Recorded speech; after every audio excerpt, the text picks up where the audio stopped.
tired of that. We be them, hear me, friend. On the block, we began. Take it to all the world with internet. Peace, family. It's your boy FONZi, great representing for the DOATBM Podcast, powered by Bout Dat Online. We definitely want to say big ups to everybody for 2025, sending out peace and blessings for the new year that we are now currently in.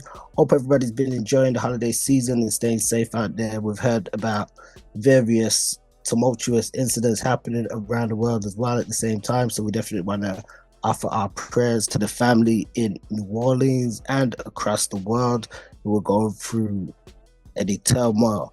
Now, it's a new start of the year. We're rocking with our Speakers Corner series, and this week we joined with another guest. As of recording, it is January the 4th, 2025.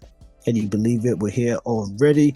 I definitely want to say big ups to our listeners on Spreaker through the Bout Dat Xperience and those joining us on YouTube. Don't forget to like and let us know in the comments any questions you have. So this week we're going to be joined with a brother whose channel I've come across on YouTube from the UK, goes by the name the Anglo-Islamic Gentleman. We're going to get more into himself personally, but that's the name of his channel. I'll put a link in the description. And, we're going to be going over some faith dialogue, speaking about cultural identity, different topics, and what's going on around the world. So without much further ado, I want to bring in this brother. His name is Miles, and also known as the Anglo-Islamic Gentleman. And pardon me, I'll let you introduce yourself with your Muslim name as well to my brother. So how you do, bro? Very well, thank you. Thank you so much for your time and inviting me on for the conversation. Very grateful. And yes, my name is Miles.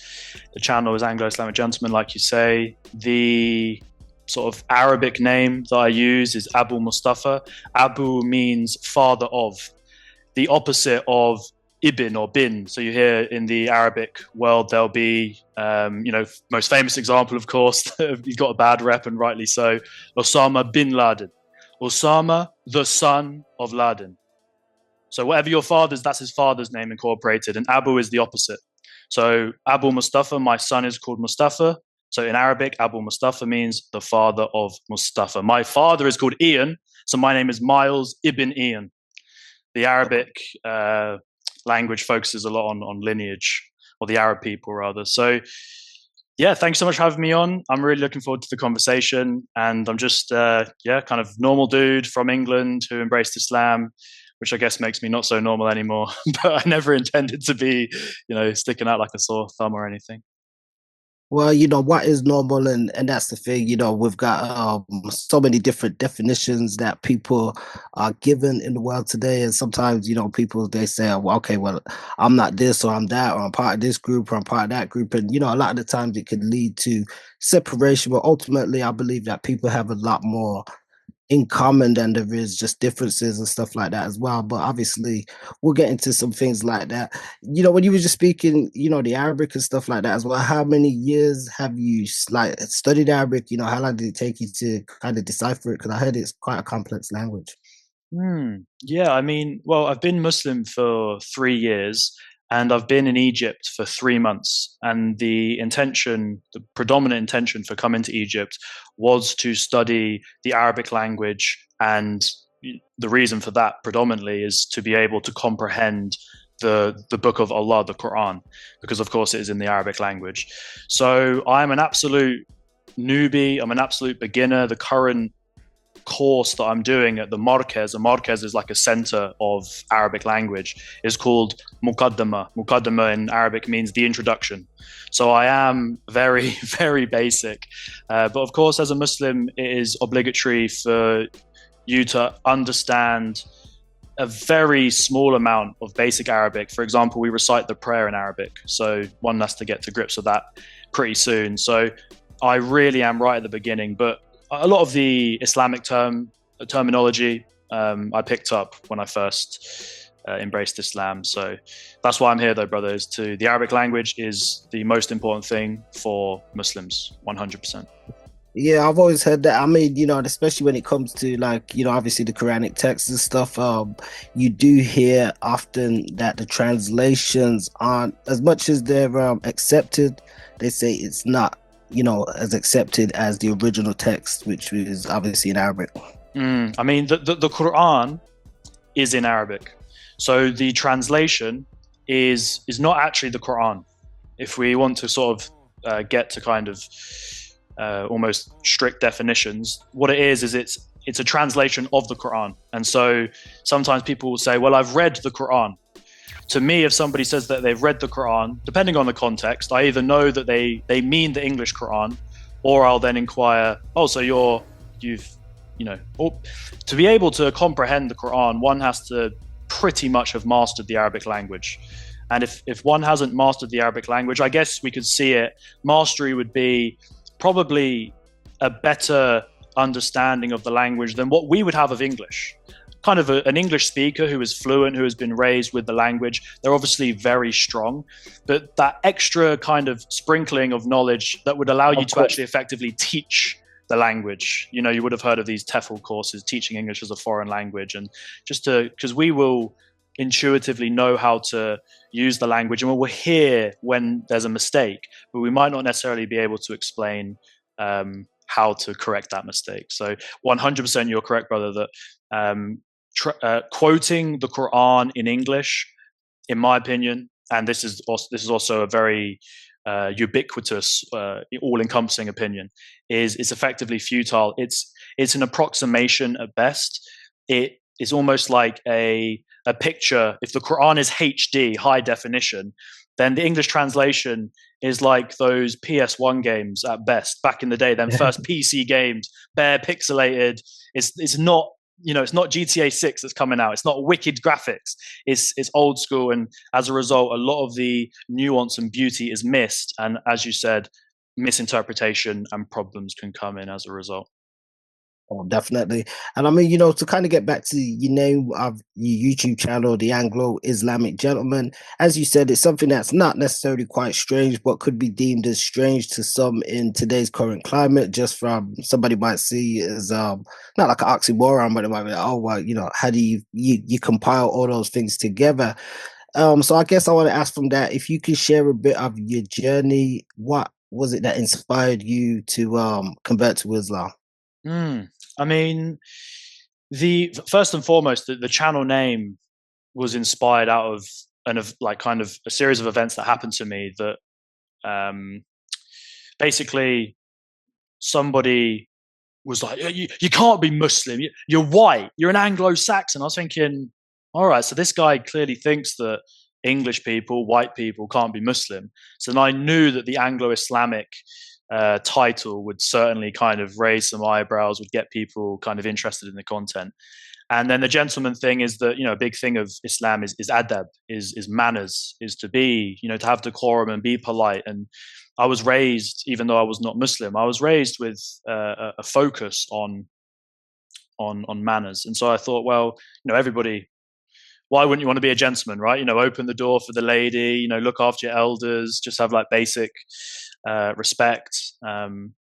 Sometimes the way you might speak around, inshallah, now I don't have any vulgar language in my vocabulary, but the way that you might speak with your friends would be different with the way you speak with your grandma. Do you know what I mean? Like, we're aware that there is a certain way to be. And so my own journey is kind of one of just being a normal lad growing up, involved in, not that I was like some gangbanger street lad or anything. Like, I was raised in privilege, bro. I can't lie to you. So, but nonetheless, you're still doing, going against your parents and rebelling and just finding your own way. And I don't know, stuff happened to me. I was raised atheist and just different. Well, allow me to start with this. Actually, I remember, because in Islam there's a concept of the fitra. The fitra is the kind of the innate constitution, or the part of us, like children, they understand more clearly the divine reality, and then we're kind of taught out of it. So it's like our natural constitution. And so I remember as a child, even though I was raised in an atheist environment, I remember making a deal with God. And I must have been like, one of my earliest memories, 4 or 5, and I was like, if you are real, then like show yourself to me. It's a reasonable kind of request, because everybody I was around was kind of shutting the whole idea down. As a kid, you're asking questions: what's God? Who's Jesus? All this kind of stuff. And everyone's like, "Oh, it's a load of rubbish. Don't even think about it." So I was raised with not even any sometimes people, they might have a grandma who's religious, they might have an uncle or a cousin, or they're seen as maybe they see themselves as a certain denomination of religion, but they don't fully practice it. But at least it's in the environment. For me, straight atheism across the board. And anyway, I guess to answer the question, throughout my life, from that time when I was 4 or 5 to the point 3 years ago when I embraced Islam at the age of 25, over those couple of decades, many experiences happened to me. And suddenly I realized at one point, which was about 1 year before I took my Shahada and embraced Islam, I was like, I've got the sufficient evidence I need. It's disingenuous now for me to disbelieve, because what my prayer, so to speak, from those, and I forgot about this for whatever it was, literally 10, 15, 20 years. And maybe I thought about it very sporadically, randomly, but it just come to my mind. I was like, now this is disingenuous for me not to believe. So then I started I started on a path I accepted the creator. I accepted there was a God, the uncause cause and all the different lines of argumentation that they'll use in Speaker's Corner and such. But I was then looking for a way to kind of practice that. I know one needs to be grateful for being alive. One needs to give thanks. One needs to follow a moral code. But what method, what tradition was I going to embody to be able to, give that thanks and to be grateful? And that, like I say, was a journey of maybe 12 to 18 months from believing in God, being a deist or a theist or whatever they call it.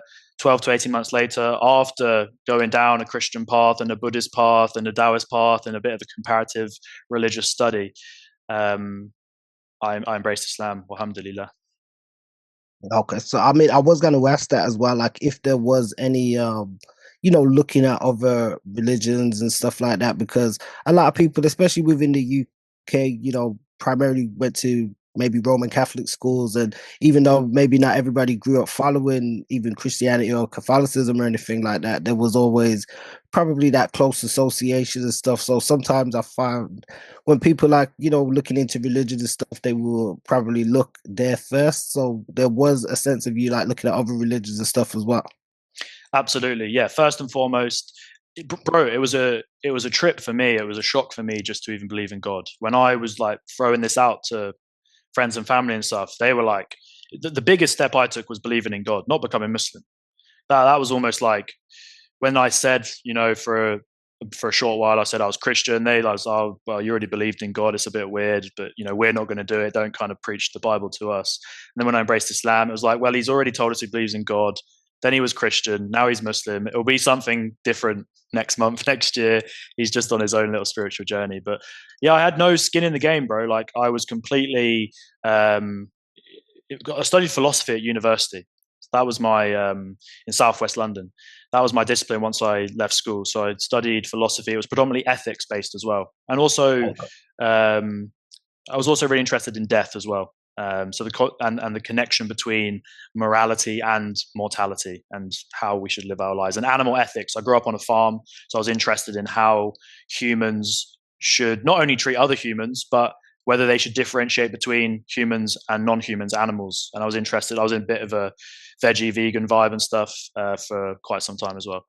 But my point is that having studied philosophy and coming to this realization that, well, philosophy in Greek means the love of wisdom, and having studied all of these philosophers, majority of them are atheists, to be honest, not really coming to any hard conclusions. I was like, well, the wisdom, they love wisdom, but they're not really pinning down much wisdom. It's just throwing ideas about. So then that was kind of gravitating to theology after this realization that, well, we're a creation. There must be a creator. Humble myself a little bit to just not be so rigid. I feel that's a big thing for people. They might have some spirituality. That's their fitra speaking. That's the deep part of the human being knows that what we see with our own two eyes, the thin veil of visible light, that there is obviously way more. There's, vibrations, dimensions, you don't need to get into a load of different kind of psychedelic, spiritual mumbo jumbo, but this world we're living in, this frequency is just a very thin stream. And so there's other channels basically.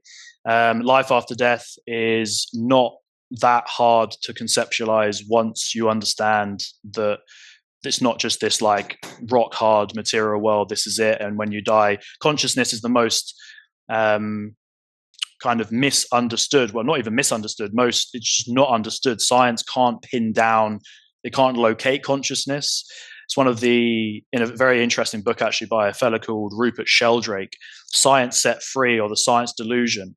He talks about different misconceptions. It's actually a banned TED Talk, which is quite interesting when you look at, there's only a few banned TED Talks. So it's supposed to be about empowering people, sharing ideas, but even on that forum, which is obviously world famous, millions of subscribers, I'm sure you've heard of TED Talks before, is even some things are not okay to be spoken about on that platform. And it tends to be, another one is by Graham Hancock, famous for the book Fingerprints of the Gods. He was recently on Piers Morgan Uncensored and was just basically mocked the whole time for his suggestion that civilization goes back further back than we currently believe. And he's actually been proved right in recent times because his research goes back over 30 years. And recently in the 21st century, they found through new archaeological research a site in modern-day Turkey, Göbekli Tepe, which has been carbon dated back to the time that he says advanced civilization goes back to. My point is that he also has a banned TED Talk. It's called The War on Consciousness, and how our consciousness is limited to problem-solving tasks. You know, the caffeine so we can be busy for capitalism, the alcohol and the cannabis to kind of numb us in our times of not being productive and contributing to the machine. But when you get out of those frameworks and you start to realize that the brain chemistry has an ability to access these other dimensions, these other streams of consciousness, you suddenly realize that other entities, for example, in the Islamic discourse, the three creations are angels, jinn, and human being, made of light, fire, and earth, other entities is not some far out thing.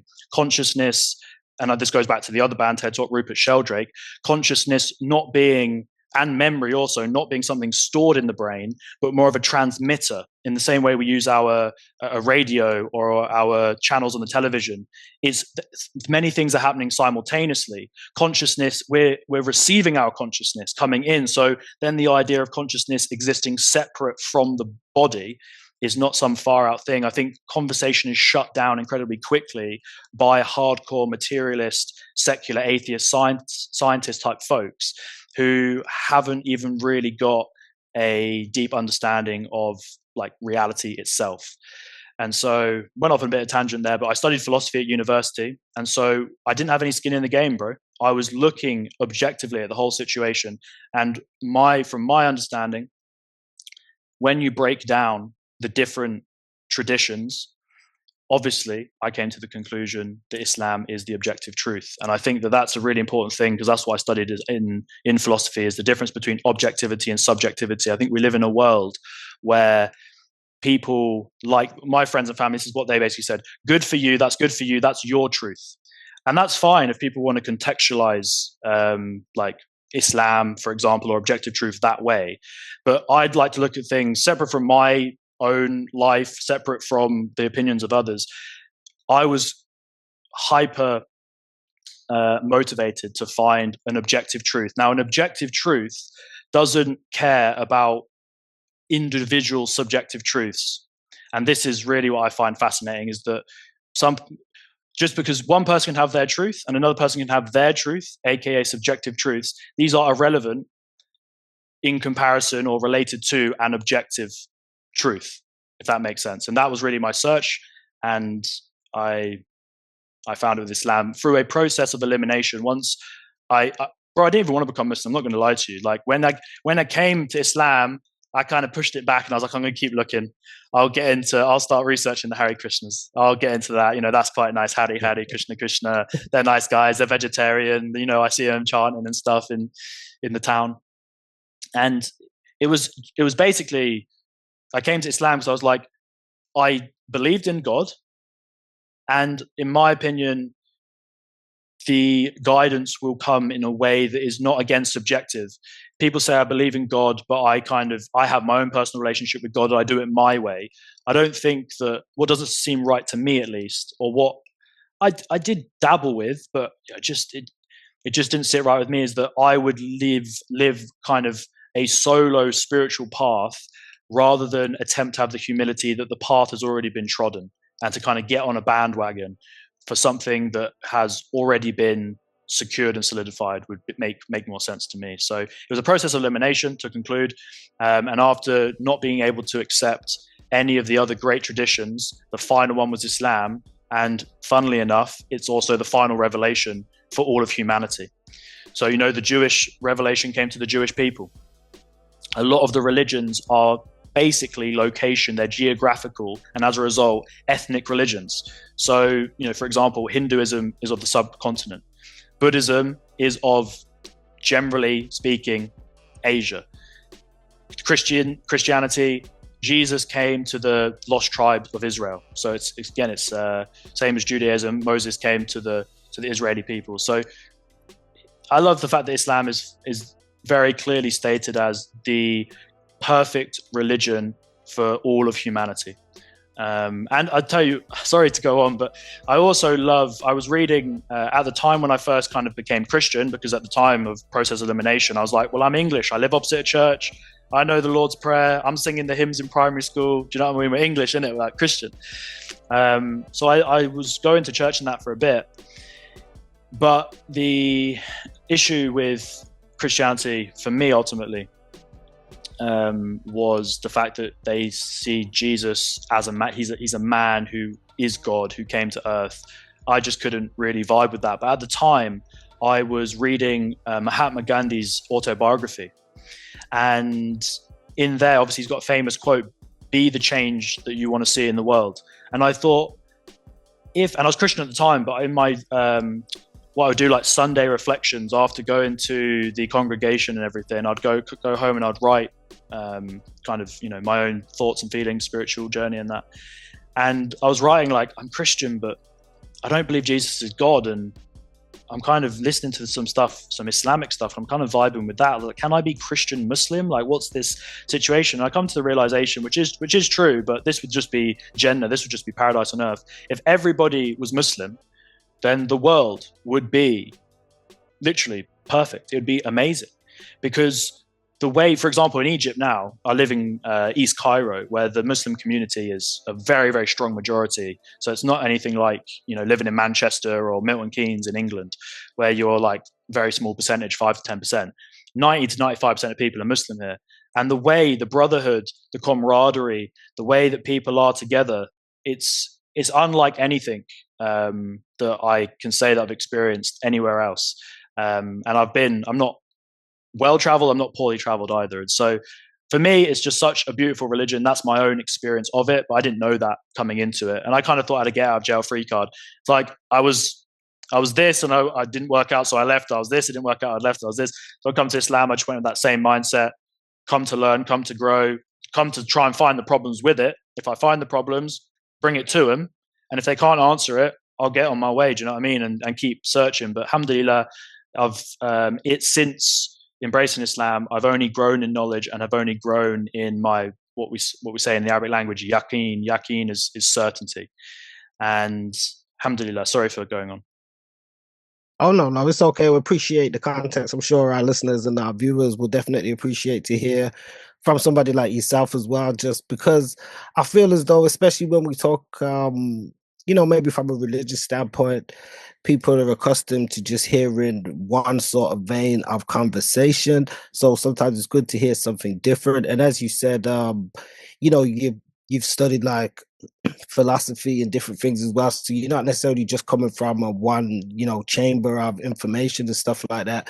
There are some interesting points that obviously struck a chord from what you were saying, just in terms of looking at like identity and stuff like that. And definitely like differences in religion and things like that. I know you said like sort of within Islam, you would see it as it being for everybody. Now, there is some people that will feel differently. They feel as though it's sort of more of an Arabized religion, especially where we're seeing a lot of growing nationalism from people within just the UK society and stuff nowadays. I would ask, how has converted to Islam, if it has in any kind of way, impacted your identity as a British citizen? It's a good question. First, I just want to very quickly say that it is very common that people will associate Islam with a particular culture or country or ethnicity. That is very common.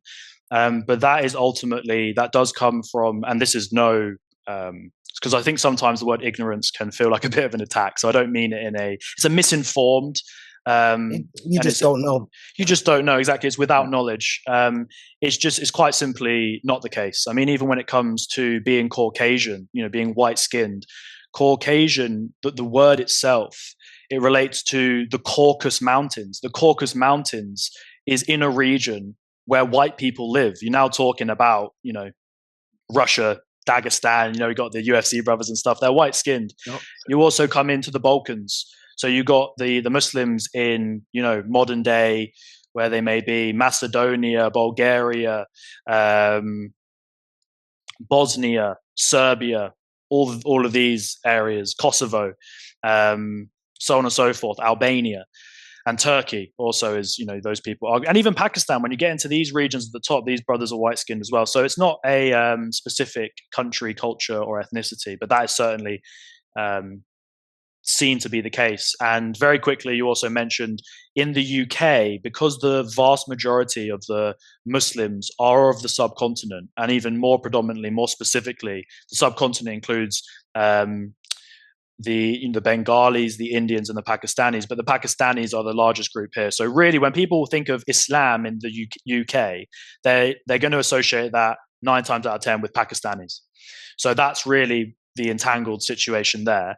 And I think because of the identity crisis of, the nature of Britain is that, for me, for example, I'm English British, and everybody has their own combination of, they could be Welsh British, they could be Jamaican British, they could be Nigerian British, they could be so on and so forth, French British, Canadian British, right? So British is what binds us. That's the passport. But we have a dual identity because we could be from, Polish British, Russian British, wherever we're from. And I think the Pakistani British people, and there's many stories that you hear about this, it's probably become a bit more, obviously tensions have flared up in recent times, but as we got into the 21st century, I think that it was less, there's been a lot of violence and there has been a lot of racism in Britain as well. So I think that in order to kind of, you cling on to parts of yourself that, that part of yourself that you are, that you're not quite British, but at the same time, everybody who's come to Britain as as their families immigrated, they're also not quite, they're foreign in both senses, is a very interesting thing, because when they go to, let's say, for example, the Nigerian British brother goes back to Nigeria, he's not speaking his language in his tribal language with the same perfection as the local people. The local people know that he's a foreigner. So he's a Brit. He's a Brit in Nigeria and he's Nigerian in Britain. So there's this same thing with the Pakistani folks. Is I think they cling to Islam as part of their identity, as they should. Every Muslim should, but it's something that separates them, I think, and there becomes tension tension is created as a result of that. In relation to my own identity, I personally, and this does tend to shock people, but I don't see any conflict with being Muslim and being English or British. Because, nobody sees a conflict, for example, with being Christian and British. But that's because, of course, Christianity has a 1,000-year history on the island, right? But before Christianity came, obviously, it was a pagan island. That's just straight facts, right? So where did Christianity come to the island from? Well, it come from the Roman Empire. But, it actually probably would have come before the Roman Empire, actually. Now, it come from the Roman Empire. But listen, here is my point, is that Jesus was an Arab. Jesus was Palestinian. Jesus, all these regions, it was the Jews, the Christians, and the Muslims are traditionally, outside of the current conflict in the Holy Land that is obviously just nothing but sad and gloomy and depressing news that is part of a wider agenda that I don't really want to speak too politically about, because I just want to focus on my Islamic dawah and bring people to the religion. But my point is that Jesus wasn't some white man, like, you know, the way that he's painted, Isa alayhi salam, as we call him in Islam, is not some white man like they depict him in like Catholicism, whatever. This guy's an Arab.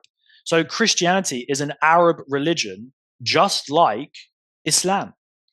And also Moses, where did he get his revelation? In the land I'm currently in, modern day Arab Republic of Egypt.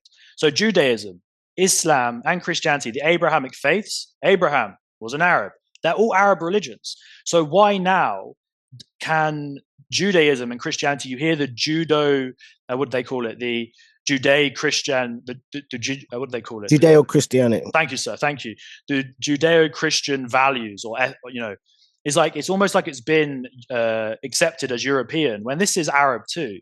So what is Islam? Islam is where you declare, Ashhadu an la ilaha illallah. So I bear witness, I testify that there's nothing worthy of worship except from the one true God. And so sometimes I think it's not always best translated. I'm no translator, I'm no master of the Arabic language, but when they say there's no God but God, I think that's a little bit too simple. What it is there's nothing worthy of worship. Now, what do we tend to worship if we're not religious? It's not just Krishna or Jesus or, you know, the Buddha or nothing at all or whatever. It's what do we worship? We all have religion in the Latin word is the etymology, the root goes back to what we bind ourselves to. So our religion is whatever we focus on. So if we, for example, care about the opinions of other people and we're driving after money and respect and notoriety, then we are taking, for example, it could be girls and women, it could be sex and money, it could be gratification, it could be whatever it is, those become our gods. And so it doesn't necessarily have to be a deity. It can be other things that we focus on. If, for example, people smoke cigarettes or an addiction becomes your deity in that sense, because you are dedicated, you're a strict, what do they call it? You're a radical, fanatical, extreme person for whatever it is that you do relentlessly, unrelentingly, and nothing's going to stop you. So that becomes your deity. And so what there is, it's saying there's nothing worthy of your dedication, your time, your focus than the creator of everything existence, the one that brought you here. And so it's a single-minded focus on living your life in accordance with the laws and values of the creator that brought you here. And so I really see Islam, the best thing Christians can do, or the most Christian thing you can do, is worship the God of Jesus. The God of Jesus is the God of Muhammad. Peace and blessings be upon both of them. So I don't see any conflict with being English and being Muslim. I think that generally comes from a poor portrayal of the reality of what Islam actually is, and generally some kind of ethnic, racial thing that I think is really sad, because again, one of the beauties of Islam, and I'll end on this point, is that the final sermon of the Prophet Muhammad sallallahu alaihi wasallam before he passed on, and he knew he was going to pass on, and so the final sermon is a very poignant one. The thing that he focused on was this, and I can't give you the Arabic right now, but the English translates to something approximating that there is no white person superior to a black person. There is no black person superior to a white person. There is no non-Arab superior to an Arab, and there is no Arab superior to a non-Arab, except from in deeds and piety. So we should judge people, as Martin Luther King said, on the content of their character and not the complexion of their skin. And so I generally think that people having an issue with me as an Englishman, as a white man, effectively, that's what they mean. When they say English, they mean white. That's generally what they're saying. Even though I see Ian Wright as an Englishman. You can't tell me Ian Wright, I support Arsenal, it's my football team. You can't tell me he's not an Englishman. So it's more than ethnicity, but people can't look past that. And one of the beauties of Islam is that when we had a whole history, the transatlantic slave trade and the slavery of the modern world, and the civil rights in America, and even the Windrush generation in the UK, and all of these problems, Islam 1400 years ago stopped all of that. The main Muhammad sallallahu alaihi wasallam, his main guy, Bilal, the first mu'adhin, the person who was the OG call to prayer. He was the one in the very beginning of Islam who would get to the top of the minaret and go, Allahu Akbar, Allahu Akbar. This brother was a black man. The original people in Islam were all persecuted. They were all freed slaves, or they were just slaves who practiced Islam and were willing to die if their masters told them, you stop practicing this or you die. They said, bring it on. And so my point is also a large, I can't give you the exact proportion, but a not insignificant proportion of the African brothers that were taken to the Americas in that slave trade were Muslims who have now lost their identity because they were sold into slavery. You get into that also by other black brothers, which is also another messed up thing about the whole situation. So Islam transcends race, which is one of the most beautiful things. In the mosque that I pray in Egypt, or the mosque that I pray in England, you have got all ethnicities. Something you see in churches, certainly in America, that I've seen online, but it's also present in England as well, is you tend to have denominational churches that are ethnic churches. In Islam, a mosque might be set up by a specific group of brothers, and therefore it might be sort of predominantly a certain group of brothers. But there's a lot of them that are very mixed. And I think there's a real beauty in that, because I don't even feel out of place being a minority, because you got a Mexican brother, you got a Bengali brother, you got a Senegalese brother, you got an Albanian brother. Everybody is there together. Sorry for going on again.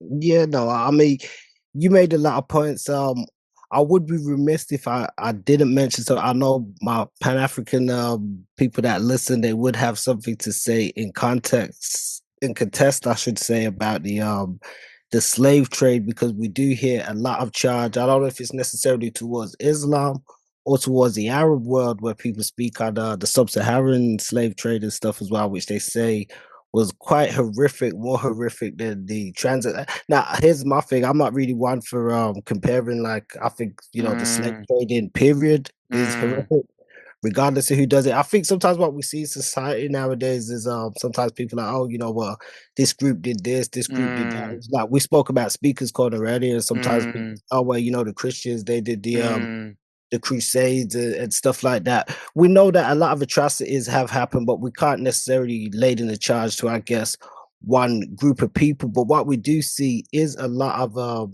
divergences in society. I can't speak for, obviously, the Christians who profess to be Christians from that standpoint per se. I know they would probably have some stuff to say about some things, but in terms of, like, from a British standpoint, I'm not sure if you're familiar with Calvin Robinson.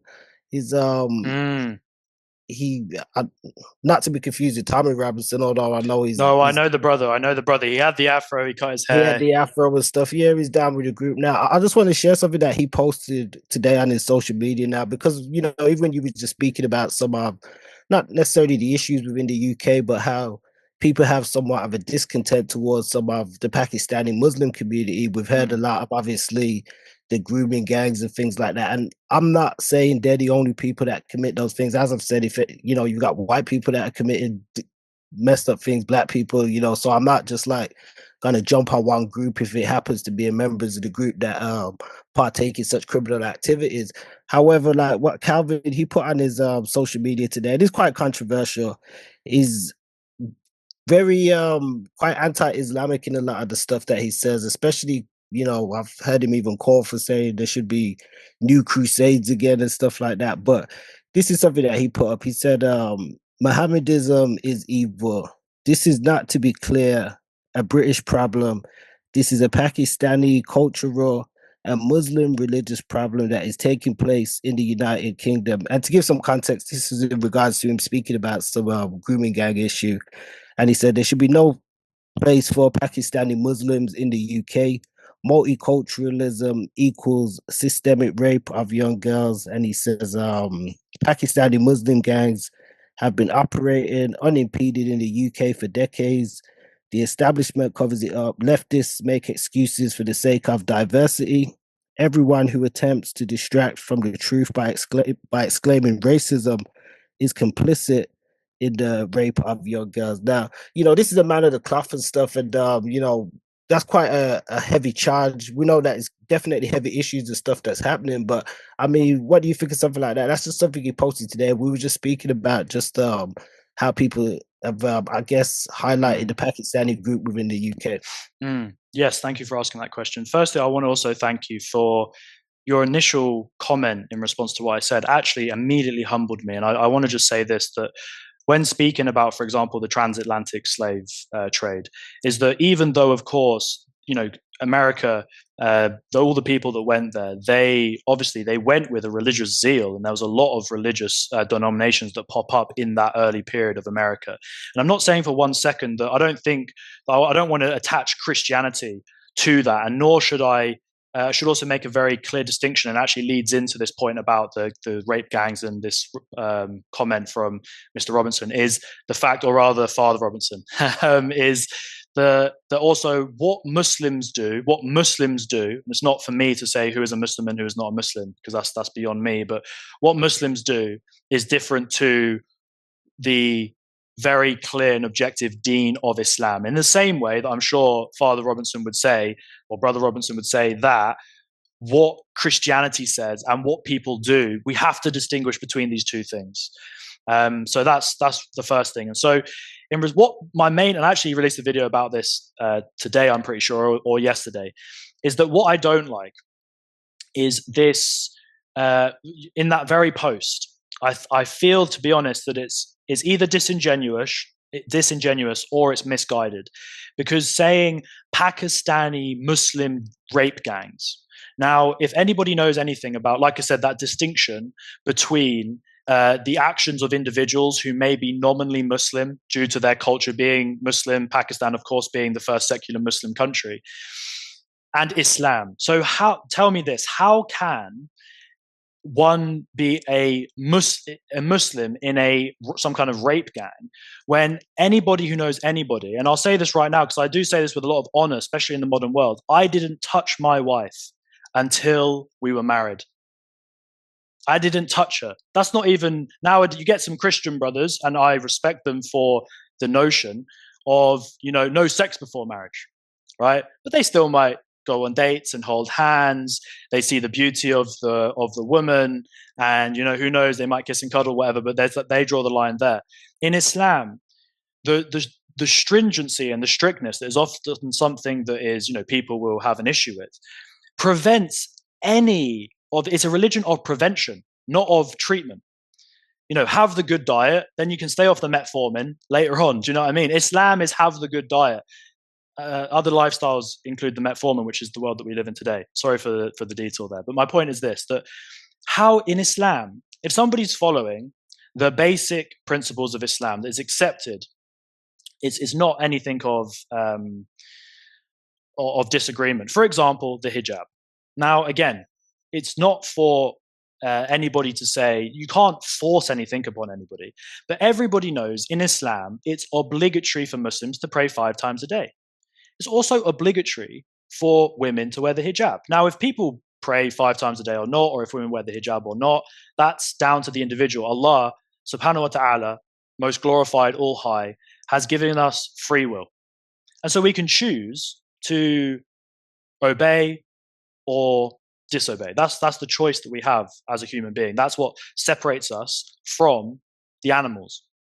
My point is this, that I find it fascinating and borderline disingenuous that people even bring the Muslim title, which is something I take very seriously, like, coming into the faith and leaving off everything that I did before that was not on the straight path. The Sirat al-Mustaqim that we pray every day, 17 times a day minimum. We say this, Ihdina Sirat al-Mustaqim. Allah guide us on the straight path. I was a musician, bro. I'm trained in multiple languages.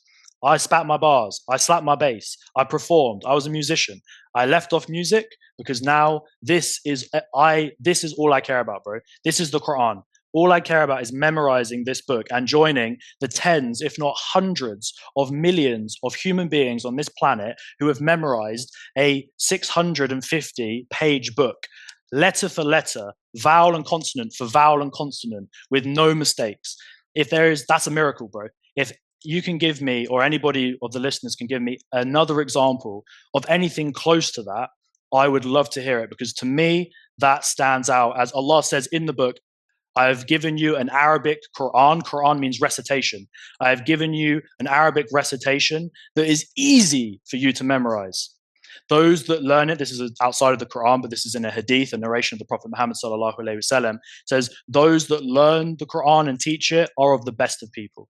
So my point is that I left off all the stuff I was smoking, drinking, fornicating, girls, parties, music, everything that I was doing that was my identity at the time, that was my life, to try my best to live a life that was, in the Islamic context, more purified, that was more righteous, more humble, a lifestyle that I could be able to attract a mate, a wife. Alhamdulillah, now I'm married. But and Allah says this in the Quran, that the people that we link up with, the people that those are the same as us. So you can't find a righteous woman if you're not a righteous man. So you're not going to find, my parents, they met in the club. They're not together anymore. Now, I'm not saying that may or may not work. Obviously, it's not for me to talk about individual circumstances. My point is this, that Islam preaches the protection of a number of things. And that's why there's no sex outside of marriage. So how can on that basic thing, you can't touch a woman. In fact, you can't even look at a woman who is not, you are her mahram, which is translate wali. Mahram is like a protector. The women that I can touch are my wife, other than my nieces and kind of women, who are not women yet, girls, is my wife, my mother-in-law, because in Islam, when you marry, that becomes your mother.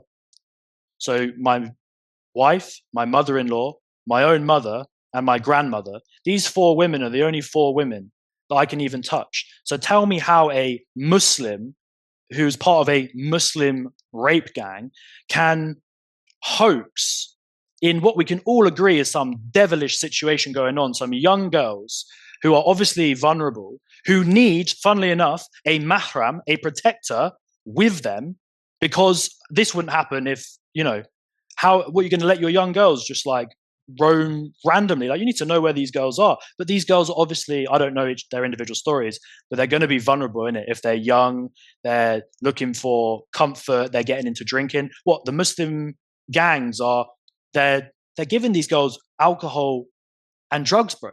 So again, another thing that is haram, that is impermissible.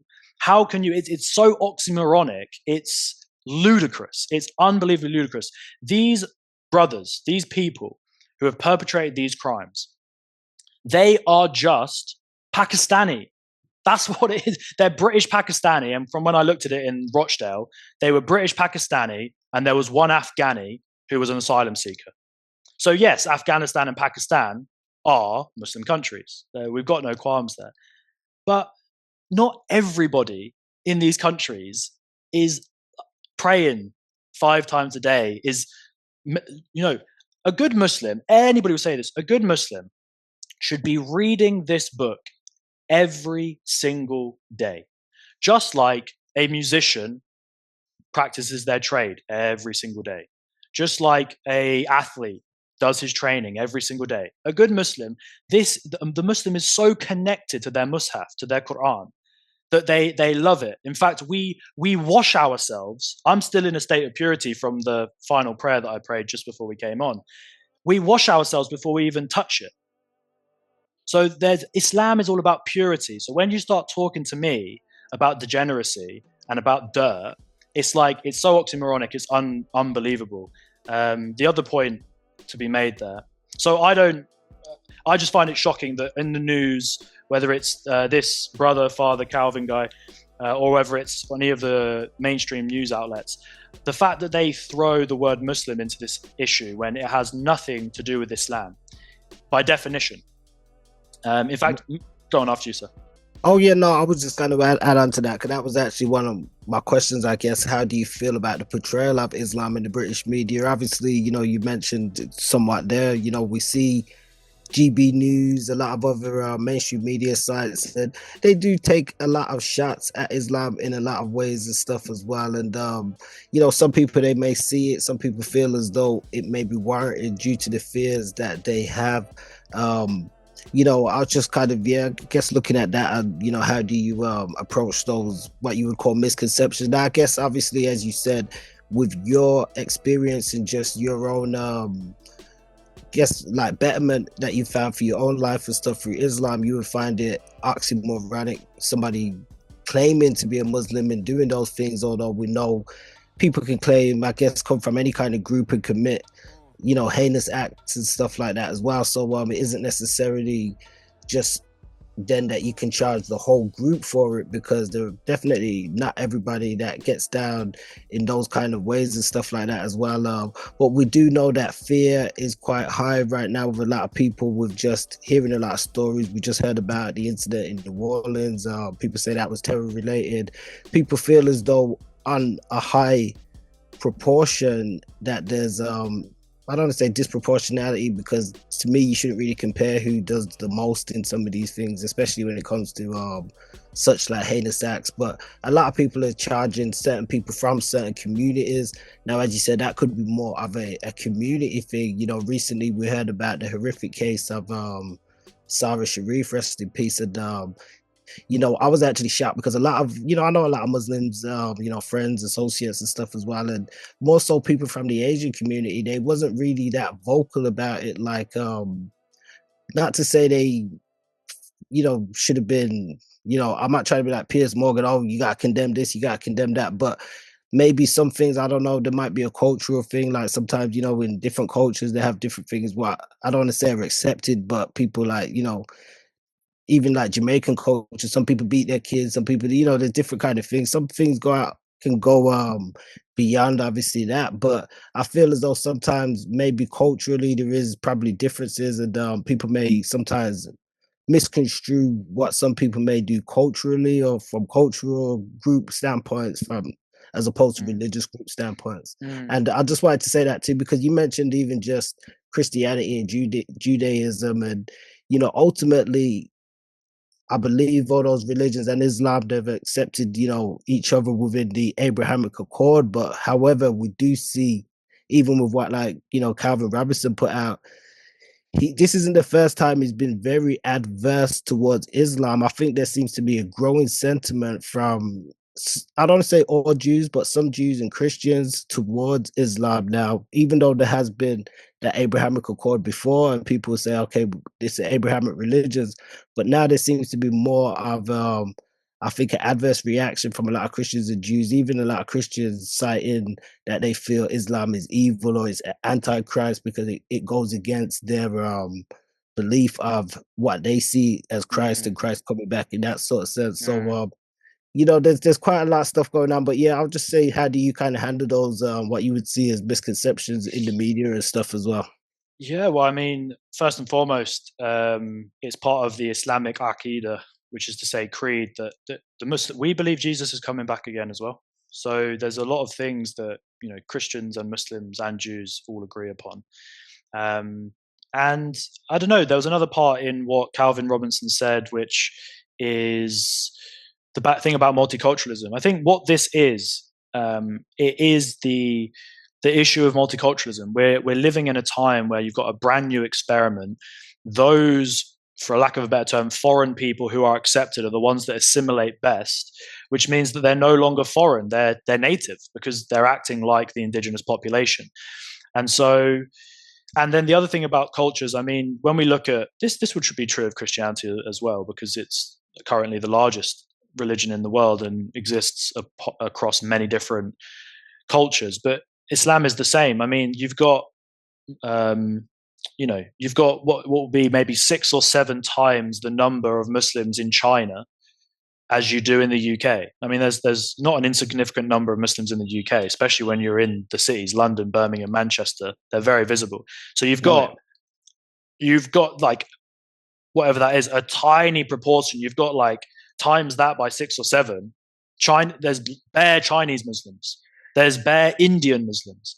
There's bare Indonesian Muslims. So when you look at Indonesia, India, China, Arabia, Africa, East Africa compared to West Africa, North Africa compared to Europe. Like I say, there's the indigenous groups of European Muslims as well. Like these cultures are completely different. That's one of the beauties of Islam, that it can exist in different cultures. So the fact, again, that Islam is being tied, it's understandable in the British context, because like we say, the majority of Muslims are Pakistani, that they're tying together Islam with Pakistan and Pakistan culture. Well, I don't think Pakistani culture is similar to Chinese culture or Moroccan culture or Albanian culture or, so on and so forth. So I get the multiculturalism thing. To be honest, that's my thing about my identity, is that I do feel in many ways more comfortable among the Muslims in Egypt than in England, because you're going to feel more comfortable around people who are doing the same things as you, and you recognize a similarity with them. And so I can appreciate the issues that arise. It's difficult. I think the other thing that has to be accepted amongst Judaism isn't a proselytizing religion. So people aren't really coming to Judaism. It's you've got an ethnic Jewish group and you've got a religious Jewish group. And often you find, this is the other confusing thing, it's similar to the Pakistani Muslim thing. The Jewish identity thing is if their mother's Jewish, they're Jewish, but they're eating bacon. They're Jewish, but they don't go to the synagogue. So it's this really big confusion between the culture or the ethnicity of someone and their religion. And that, again, like, for example, Israel, let's get real, it's a secular state. It's a secular state. So the issue of, and actually what I've come across in my own research, or my own echo chamber maybe, is that actually a far greater number of the actual believing Jews actually have a lot of respect and grace towards proper Muslims, practicing Muslims. It tends to be the secular ones. Again, you get an identity of like, I'm Pakistani, therefore Muslim. I'm Jewish, therefore, and it becomes this like these games of people grouping themselves together in this like, Islam came to get past all of these tribal outer disputes. So it's tricky, bro. I think that the other thing is that my final point will be that when you look at someone like Calvin Robinson, who is really, to be honest, I partly like his vibe of really trying to get people to be serious about the things that matter in life. Like, people should be uncompromising in their deen, in their way of life. They should practice piety and righteousness and respect and enjoin the good and forbid the evil. And I do believe the UK would be a better country if it was closer aligned to its Christian past rather than its degenerate secular future. And that's just my opinion. I think Calvin Robinson is somebody who he attracts people. He attracts me, for example, with his kind of robust zeal of no nonsense. Like, let's kind of grab this situation and improve it. Now, I think what he has to admit, and what I think a lot of people who are not Muslim have to respect, but maybe don't like because of its reality, is that the Muslims are doing religion and also practical life better than anybody else. The reason why Islam is increasing in the United Kingdom is not because, like me, loads of people are converting. Yes, people are converting, and more women than men, which is often, I'm sure you've heard about people mention that Speaker's Corner. That's quite a common thing in Dawah, that more women than men convert to Islam in Western countries, Europe, UK, US. And that's shocking because people think, women are oppressed and stuff. Why would the majority of women convert over men? But the issue is that the reason why Islam is going to, but facts demographically grow, is because the native population are not even at replacement. The Muslim population are way above replacement. So it only takes a few generations where the current whatever it is, right? 5% of the United Kingdom population of being Muslim, 5%. It's only going to take one generation when it's 8%, another generation when it's 15%, another generation when it's 19%. By the time that we're old men, London, Birmingham, Manchester will be a majority Muslim because of demographics. Because right now, and this is the other thing I call to, I would love for people to embrace God and follow their deen of Christianity. If that to me is way better than atheist, secular, kind of meaninglessness, nihilistic. Because now I got loads of friends, bro, who they're not married or they're not getting married.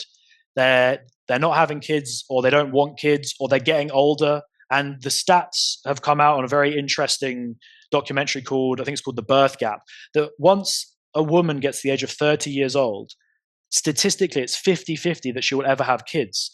And so they did a poll, it was like 97% of women want to have kids at some point in their life. And they don't realize that they're being sold a lie of career and capitalism and whatever it is, thinking that they have time. And then before they know it, they're 30 years old. They've not even got a serious relationship. They need to find somebody suitable. My point is this, that the current fertility rate in the United Kingdom is 1.6, 1.7 children per woman. Now you need just over 2, obviously, to replace yourself because there's 2 people, takes 2 to tango, right? So for a man and a woman to replace themselves, they need 2 children. The average right now is 1.7. And that's being propped up by the religious groups. Once you take the traditional African communities, you take the Muslims, you take the Sikhs and so on and so forth, and they're having 3, 4, 5, 6 children, that's what's propping up that 1.7 number. If you take out the ethnic minorities, that 1.6, 1.7 is closer to like 1.2. So basically, in a generation, the indigenous white population of the United Kingdom is going to halve. It's like a one-child policy in China. The whole of the population of the world in most of the developed countries is reducing. So it's this double whammy of, as the Muslims keep having lots of children, and as the indigenous folk, including the Christians, don't, then I'm saying unfortunately, I don't mean it in that sense. Unfortunately for those that don't like it, obviously I think is a good thing. But for those that don't like it, how can you combat this problem? Have strong communities, have strong families, have lots of babies, raise them upon good moral foundations, or else they are going to be replaced. So I think that Calvin Robinson, I'd love to speak to the guy if it come from a heart to heart, open to open. I've got nothing against you, brother. I love you for the sake of Allah. I think you've got a lot of positive qualities. I think it's good to get people thinking and say stuff controversial. I don't hold anything against him for those comments, but I'd like to think that surely you should basically respect and adopt the good qualities of the Muslim communities, which is the fact that they have strong families, have lots of babies, and you can just see it in anywhere in the UK. Well, it's funny because I recently interviewed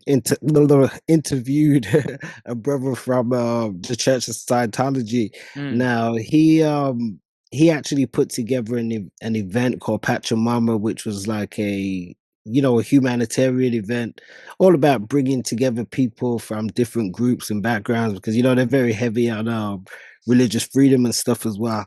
Now his name's Noel Lindsay, and he actually performed a spoken word piece, which he started off by saying, I'm not a Muslim, but X, Y, and Z, A, B, and Z. And the interesting thing about it was he put a lot of different stats. Now he's somebody that's I guess he would be deemed as Black British, but he's not particularly from the Islamic group, but he was speaking about some of the, I guess, wayward ways that people might look at the group, and especially within the UK. So he actually had like some stats where he was speaking on, some of the positive things that they bring in terms of economics, and he was speaking about just like some of the family units and things like that, and saying, a lot of their families stay together statistically more than other families from different groups and stuff like that as well. So it was something quite positive and interesting. I mean, we haven't got tremendous amount of views on it because a lot of the times people don't necessarily maybe want to hear that kind of vein of dialogue. People, nowadays people like stuff that's got a lot of drama and stuff like that to it. But I thought that was quite interesting and stuff. And even what you was just saying there, it just made me think of some of that conversation that we was having. Kind of sticking a bit around the Calvin conversation and just, I guess, some of the wider aspects of how we're seeing things in the UK society. Do you feel that, I guess, Muslims then, for the most part, are well integrated into the UK society? I know you mentioned, obviously, when we look at just growing birth rates and stuff and just different things from a demographic standpoint that we are seeing, growing numbers and stuff. But do you feel they are well integrated into society? And if not, what can be improved? Short answer, yes and no. So I'll start with the no. What is not good, and like I say, I'm somebody who is experiencing this myself as a non-Arabic or a beginner Arabic speaker in an Arabic land. For somebody to move to another land and not learn the language, to me personally, I think that's disrespectful. Because how can you build bridges without language is a huge part of the culture. If somebody speaks, that's the way that I see it. I know somebody's British from the way they speak. Like, you, good sir, I can tell that you're from the Black Country. You've got the Brum accent. You're British. You're West Midlands British. I can tell in it. So obviously your background, because I can see that you're not, Caucasian, obviously, right? So, Allahu Alam, I don't know your background. Maybe it's Jamaican, yeah? Maybe you're Jamaican British, but you're from the West Midlands. And so a part of your culture comes from the fact that you'll identify, probably more than British or even definitely English, is probably Brum. You'll say, I'm Brummy, right? Because that's how you and your own speak, innit? That's and right. so you're like Brummy Jamaican, perhaps. Do you know what I mean? I've noticed that in other areas as well, like Manchester, which is where my wife's from, where I lived, is that the ethnic minorities, they see themselves as Manc. That's what not English. And you get it definitely with the Scousers, with the Northwest, Bradford and Leeds. Stuff. They're regional, more sense. Specific. And there's a culture that comes with that. There's a different culture in Brum as there is in Manny. And so the culture is something that people identify with. But my point being that it's for me, I don't like the reason why they've not integrated is those first generations, or it's generally first generations, or the people for example, Pakistan. I'm not slating Pakistan. I've got so many beautiful Pakistani brothers that are close to my heart, that are really on the deen. They're practicing brothers. They're inspirational. But because they're the largest group, they're the ones that are going to get called out. So we'll use them as an example. Is that the brothers and sisters, the uncles and aunties that come over from Pakistan, and they don't integrate whatsoever. They don't even try to learn the language. This is problematic. And it's not even that difficult, bro. If you spend 1 hour a day, every day, once you've been here for 2, 3, 4 years, you're going to be able to at least try. And people appreciate when you try. And that's how you, of course, make friendships, have conversations, learn and grow. So my own mother-in-law, for example, who's not a native English speaker, mashallah, she's really tried. And, she's now got friends, lovely lady she's got an Australian accent. She doesn't live far away. She's a strong English speaker with an Aussie accent. And they've just met in the park. And they got talking, and now they've become friends, innit? So it's like, you need to develop friendships with people from the land. That's first and foremost. And the other thing that I've noticed, and I had this as a revert in my hometown of Aylesbury, where I ended up taking my shahada, is that the khutbah, which is like the sermon that they do every Friday, Yawm al-Jummah, the day of congregation, that they, in some masajid, in different mosques, they will have it just in Urdu. So they're functioning. Or for example, the Imam, it's really, the translation is like the leader, the one who leads the prayer. And if they can't even speak the English language, how are they going to be able to communicate to the wider? They've got a responsibility of not just leading the prayer, but of communicating with the wider community. So they need to speak English too. So whether it's somebody's mother or grandmother who, I'm not saying they're not going to be as native as their kids who went to school and stuff, but they should really try with the language. That's first and foremost. I don't think it's necessarily, I find this really interesting because, take for example, in Manchester, we've got little, you got the Chinese Quarter, right? And I'm sure in Birmingham, Yeah, there's one everywhere. There's one everywhere, bro. So you got, and where I shouts out live, to the Chinese. yeah, bro, big up the Chinese. So nobody's slaying the Chinese. There's a Chinese area. You know, you got Little Italy in a lot of places. Manchester's got Little Italy. You got German. So it's obvious, bro. Like, take for example me. Like, let's say me and my own, we root ourselves in Cairo, Egypt. Now, when other people, my family, my friends come over, in order to support them, they're going to live in the same building. They're going to live other side of the road. So when communities come, obviously, they're going to band together to support one another, to create a foundation. And I think that if we actually, you know, I do think it's a reasonable philosophical conversation around multiculturalism. I do think that's a legitimate, and I can see the pros and cons both sides. But that's the negatives, that people will say that people can't speak the English language. That's a big thing.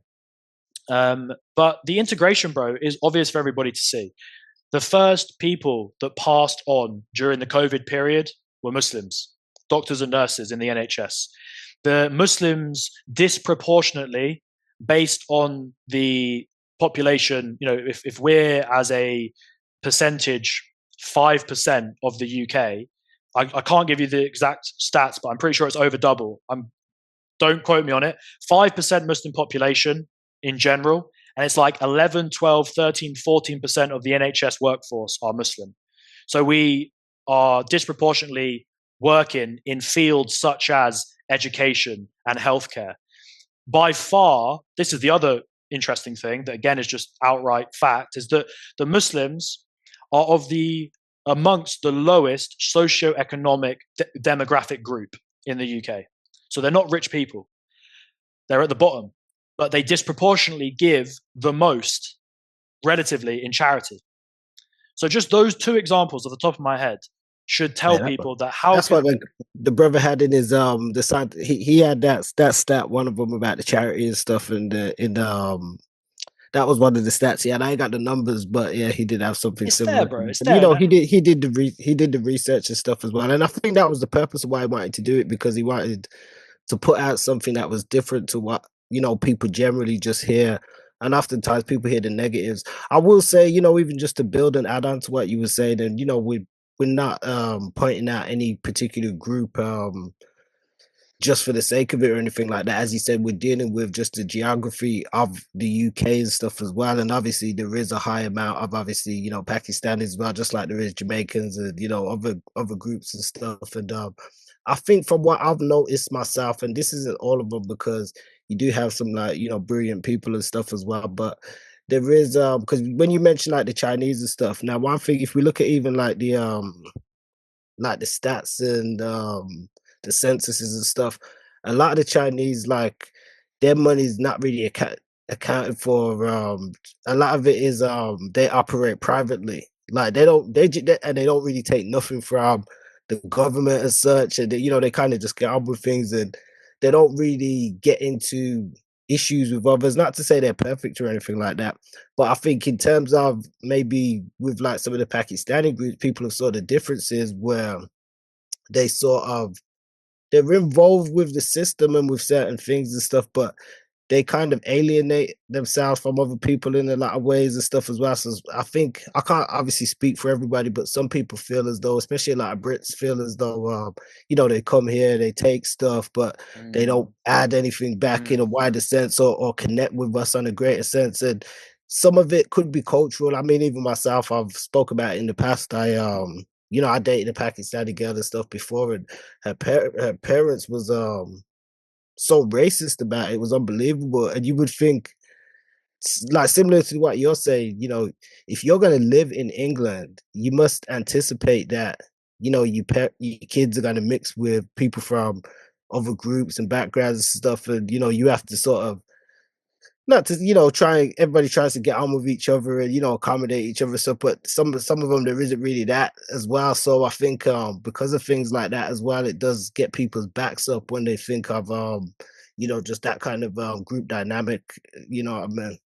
So, you know, I say that to say this, some feel that there's a growing divide between communities within the UK, I feel as though there is to some extent, but ultimately as well, like I said, there is a lot of good people, and mostly they get on. It's only, I think, in some extreme cases, or you're always gonna have people that are gonna be like the bad members of any kind of group and stuff like that. But I think ultimately most people just want to get on. It doesn't matter if they live next door to a Christian or Muslim or Hindu, or especially in England and certain places for the most part. A lot of people have all grew up around each other and stuff like that, you know what I mean? So I know what you said. There's kind of a whole 50-50 aspect with just the whole concept of diversity and stuff as well. And but we do see a lot of division at the same time. But we don't know. Some people feel it's being exasperated by political figures and stuff. We've seen a lot of growth in support for people like Nigel Farage, parties like the Reform. I mean, what are your views on? I know you said you don't want to go too much down the political road, but your views on, I guess, just like parties and stuff like that when it comes to their outlook on things in the UK. Yeah, good question. I mean, it's where to begin.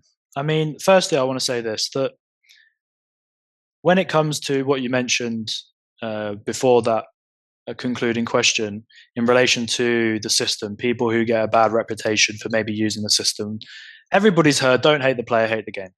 Like, the thing is, I personally, and I think it's being reduced if I'm not mistaken, is it moving from 5 years to 3 years of living in the UK to apply for your residency and to get the British passport? The British passport is seen as an easy thing to get.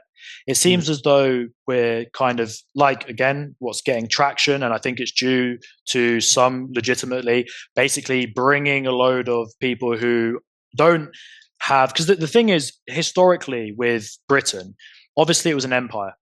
So when you had those first waves of immigration, which were at a much lower level, actually radically lower than what they are. Yeah. I mean, it was only like, it's hitting nearly 1 million on like just the last few years. Each year, it's like several hundred thousands. When you go back to like the 60s and 70s, it's like 10, 20,000. It's like very huge difference. And those people had a connection to Britain through the empire. So that's different to just like basically non-Commonwealth or non-traditionally connected to British countries, those people coming over. There is a slight difference there, I do believe.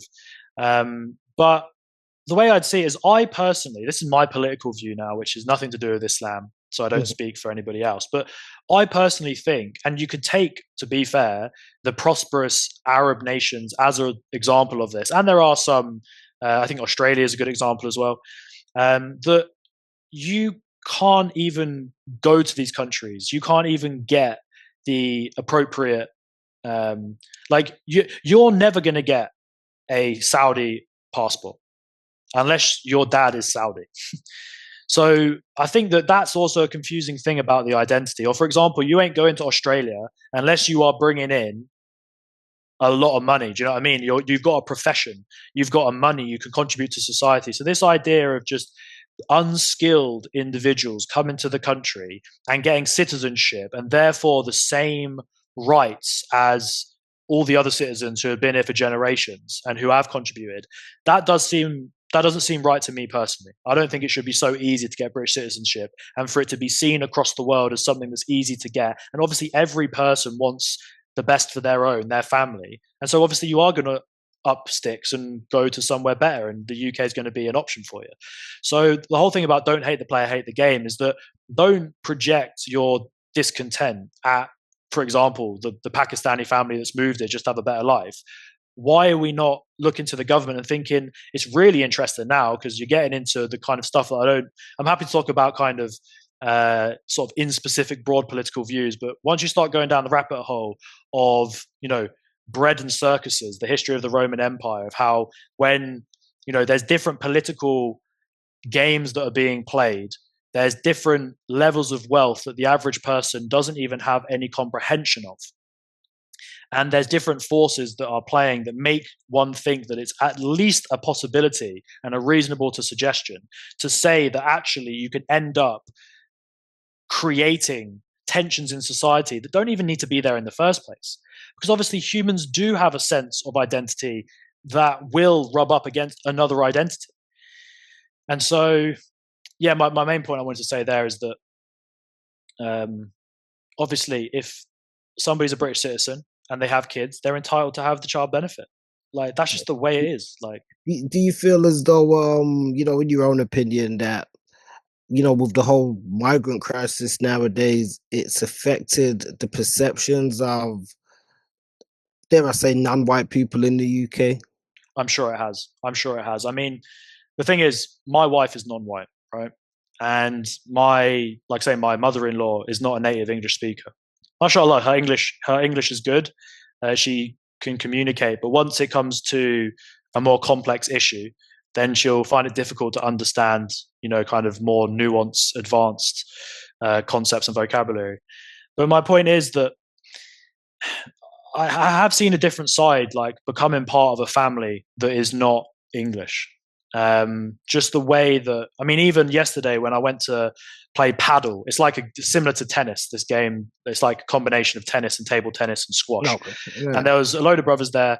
And again, a lot of the Muslims that come into Egypt from England are of, you know, for example, like they're of African origin, right?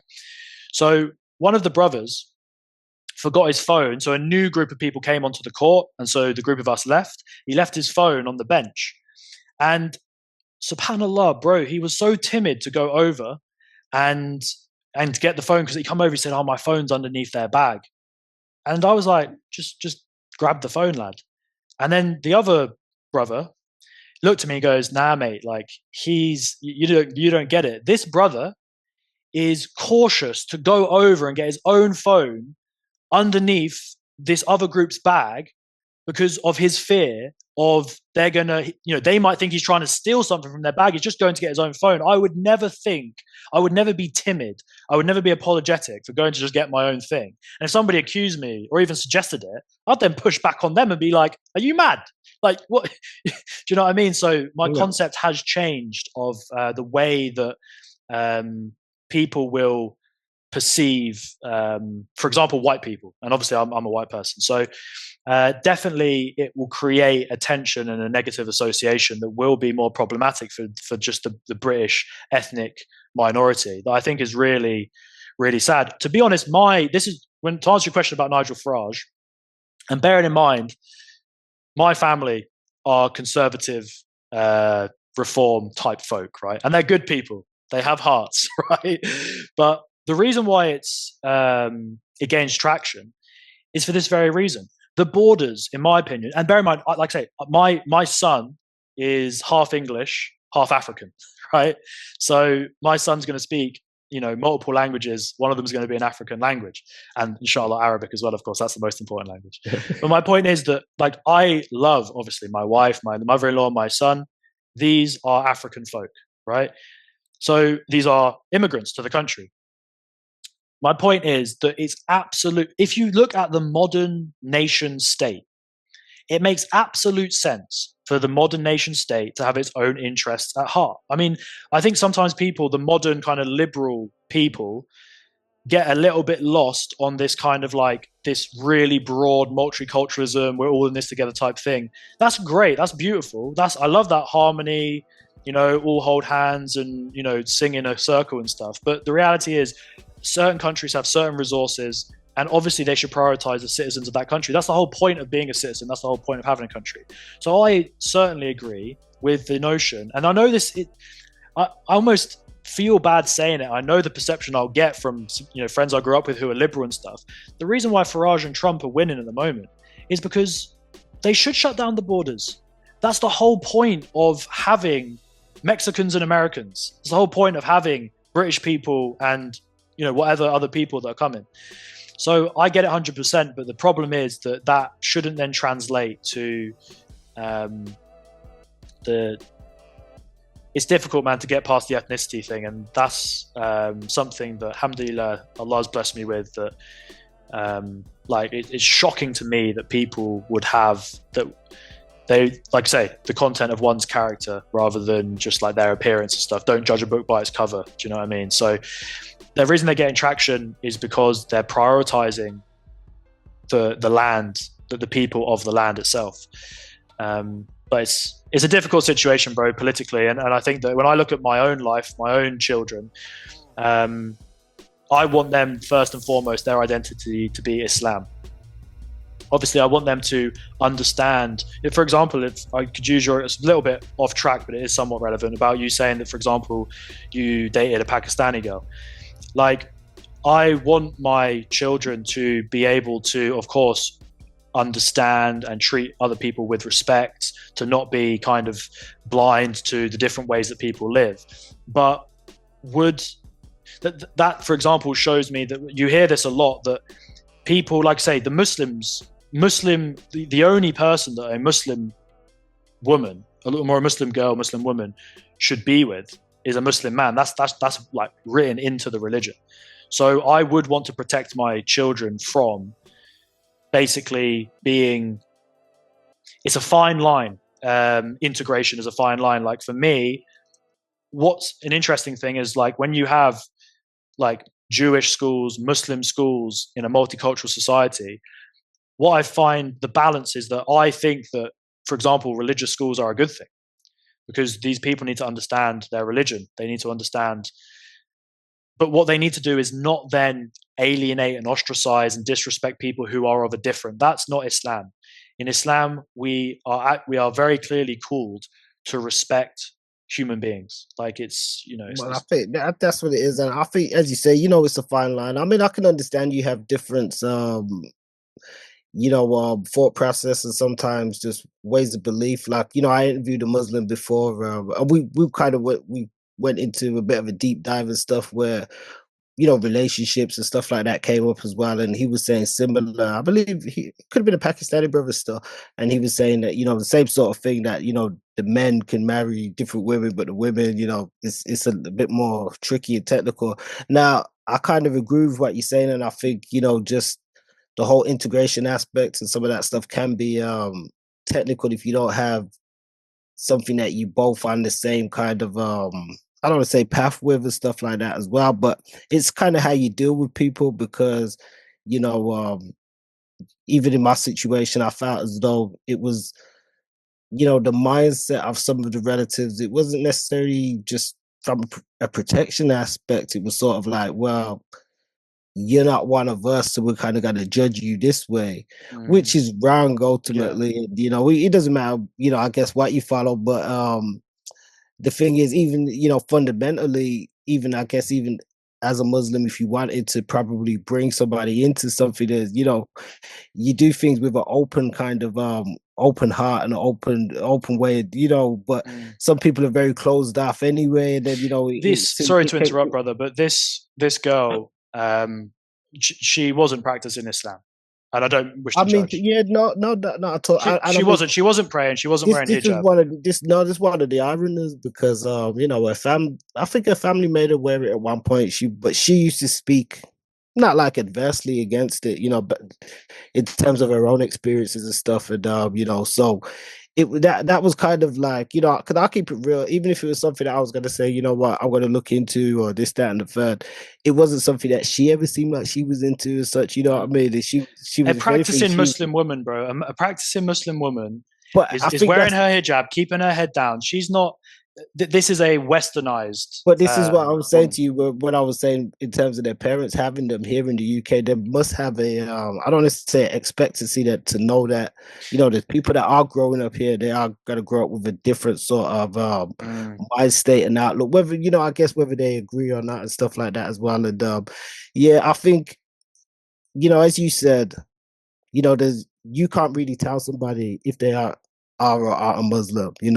I've got friends who are like Shia Muslims. They speak vehemently against Sunni Muslims. I got people from the Moorish Science Temple, the Nation of Islam, different kind of groups, that Sufis, different delineations. Some people may not agree with everything that each kind of group or person kind of comes with and stuff, but I think it's like, if you're saying that you believe in something, you should really come from the heart. It shouldn't be to pacify a group or anything like that, And I felt as though she was kind of and not to say she's the only person like that. There's people out there that kind of are like that. They're living where they're more just trying to pacify, I guess, a group dynamic more so than actually believing in something themselves and stuff like that as well. And it's not for me to say what they should or shouldn't believe in, but you know what I mean.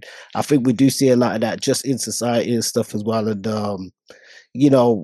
I don't know how we got into that kind of tangent, but I guess it's applicable.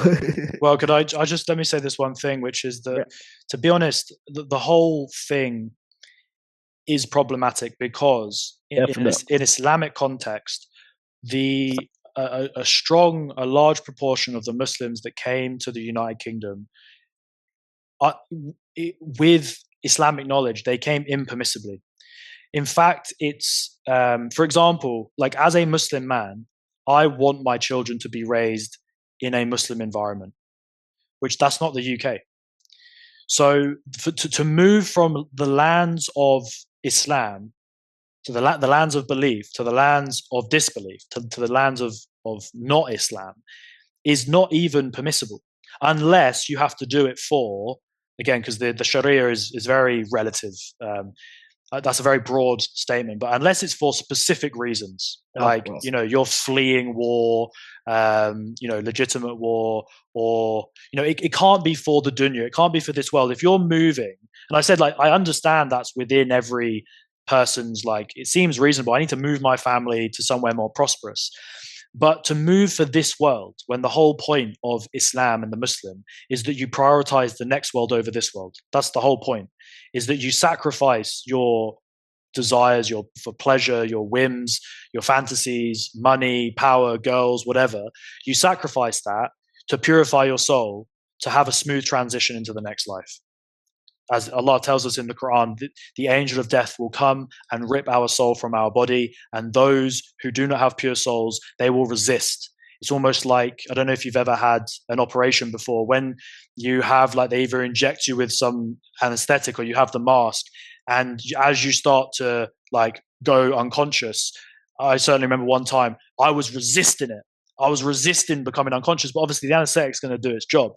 And so you want to be able to, with peace and serenity, have your soul exit your body. You don't want to be fighting the inevitable. So my point is that the whole migration of the Muslims to the UK in its inception, in an Islamic framework, was not even permissible to start with. And so their future generations, their lineage, not practicing Islam, it's like, well, what did you expect? You were told with divine guidance not to do this. You have gone against it. The ramifications have been that now your lineage is obviously, as you'd expect, of the people of that land. So it's like, it's not difficult. If you put a human being anywhere in the world, it's going to be raised with that language, with that culture of the environment.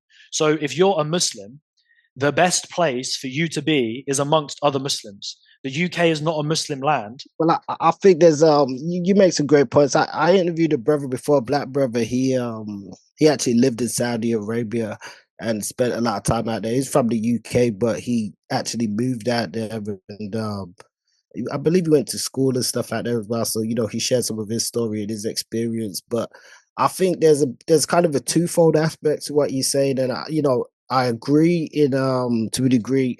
But I think there's a different aspect as well. And I only say this because I interviewed another brother. He was actually from Pakistan. And he was saying while living I know some regions might be different, but he said while living out there, as much as I guess like people in the West or certain regions, we might look at Pakistan and think, it's like a hardcore Muslim country and stuff. He was saying some of them out there, they don't necessarily... They're probably quite secular in the sense, or they don't practice as rigid. But he said when they come to the UK, they then probably cling to it more as an identity, as opposed to then, integrating more where they could as well. Because he was saying, there's ways that they could probably integrate more, but they don't, because they feel that, we've got to, I guess, fly the flag when we're here in the UK. I guess saying that just because I'm being mindful of time and stuff. We touched on quite a few points, but do you feel that there's a universal truth then that I guess all these religions share? Great question. And sorry, it's a double barrel question as well. You can answer that as well, but also the second part of that question is, what do you believe is the biggest misconception that non-Muslims have about Islam? Well, I think that the difficulty in my own research is that all of the religions, as they claim to be, can't simultaneously be objective truth. So, like I say, either none of them are the truth or one of them is the truth. That's my conclusion. I'm obviously very open and interested to hear, a third option if anybody has anything to say. But they're either all wrong or one of them is right, because they contradict themselves in basic doctrine when you look at the major world religions, for example. But the universal truth, it's not even amongst all the religions, because if you take, for example, Buddhism, it's often sometimes called a way of life rather than a religion, because it doesn't actually have a deity, for example. It doesn't believe in a creator. That's why generally Buddhism is the most comfortable religion or way of life for disbelievers. They see, if I was going to be religious, I would be Buddhist, because it's meditating, it's peaceful, but there's actually no creator. I think the universal truth that most of them share is the fact that we did not come from nothing. We did not create ourselves. We are a creation. Everything created has a creator. Not all of them share this point I'm going to make here, but a lot of them do, is that the creator, in order to be the uncaused cause, to be able to create everything in existence, has to be outside of time and outside of space to be able to create, has to be all-knowing, all-wise, almighty, all of the attributes that we associate with Allah. Is, it's to me, it's a logical conclusion to come to. It's like, I guess another side of things is I released recently on my channel some like vlogs from like 5-6 years ago, before I was Muslim, before I even had the initial epiphany of there being a God, being a creator, starting my journey. And, to be completely honest, you could quite easily say, well, to be honest, nobody knows what's going on. And they're all just attempts to try and understand the very basics. But I think what you can say is, even if you want to go on like people, they believe in science, they believe in religion. You have to have beliefs in order to function as a human being. So if you have this kind of model of, well, the Big Bang happened, and now whatever it is, 7 billion years later, after a process of evolution, we're now here and we have consciousness, and that's great, and the Big Bang caused it all. Well, then the question is, what caused the Big Bang? The whole point about God is Allah, the God, is the fact that there needs to be an uncaused cause. Because then people say, well, what created God? Well, that's not a befitting question, because in order for there to be a start of something, there has to be a start. And that start is conceptualized as God. And I think that's shared by the major religions. And part of that divine truth, that divine reality, comes to the surface a sense of morality. Now, people could argue that this is something that is part of the evolutionary process. But why? I can tell you this from my own experience, right? And I think a lot of people can relate to this. If you want to be, and this is like what they call Machiavellian, right? And you can see this in actually the people who have propensity to, for example, have higher incomes and wield more power in the world. And that's when you go down the rabbit hole. What I want to kind of avoid, because I don't want to get my channel cancelled and get into domains of stuff that is not really my main focus, which is to call people to God and to Islam, is you start to get into some really narcissistic, psychopathic, power-wielding individuals that can really move the chess pieces of the world. And you have war and the different industries and major states and all this kind of stuff. My point is that the people who are able to completely shut down their fitra, their innate constitution, their natural disposition to know the divine and to know objective truth, is to benefit themselves. If I kill you, it's Russian roulette, bro. It's like, for example, all of the shows on Netflix or the Hollywood movies, the bad guy. If I kill you, and this is history, bro, if I take from you, if I oppress you, I'm going to benefit.